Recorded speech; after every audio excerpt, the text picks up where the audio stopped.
చూస్తున్నారు ఎస్ఆర్జే మెక్ ఛానల్. ఇందులో మనకు కనిపిస్తున్నది ఫ్యాషన్ ప్రో బైక్. ఈ బైక్ అయితే చూడండి, బ్యాక్ సస్పెన్షన్ వచ్చేసి ఇక్కడ సిల్మ్ అయితే వచ్చేసింది. అలాగే ఇక్కడ మీటర్ దగ్గర వచ్చే ఆ కవర్లు కూడా పోయాయి. మనకి హెడ్ లైట్ డూమ్ కానీ వైజర్ కానీ అన్నీ అయితే రీసెంట్గానే వేయించారు, కానీ లోకల్ వేయించారు. మనకి కంపల్సరీ కంపెనీ అయితే వేయాలని అయితే మన దగ్గరికి అయితే తీసుకొని వచ్చారు. దీనికి మొత్తం మనం అయితే కంపెనీ అయితే తీసుకొని వచ్చాం. అలాగే మనం బైక్ డ్రైవ్ చేస్తుంటే ఒక సైడ్ అయితే లాగిన ఫీలింగ్ అయితే వస్తుంది. దీనికి కీ రాడ్ కూడా మనకైతే బెండ్ అయినట్టు అయితే అర్థమైంది. మొత్తం దీన్ని ఓపెన్ చేసి మనం కీ రాడ్ లేత్ మిషన్ దగ్గరికి అయితే తీసుకొని రావడం అయితే జరిగింది. ఇక్కడ మనం చెక్ చేపిస్తే ఆ ఫోరక్ రాడ్స్ అయితే లైట్గా బెండ్ ఉన్నాయి, కానీ కీ రాడ్ మాత్రం ఓవర్గా బెండ్ ఉంది.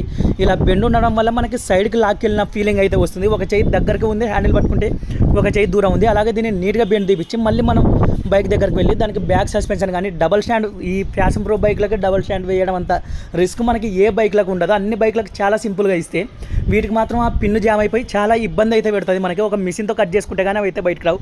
మొత్తం ఫిట్ చేసి 1000 రూపీస్ మన ఫిట్టింగ్ ఛార్జ్ అయితే తీసుకోవడం.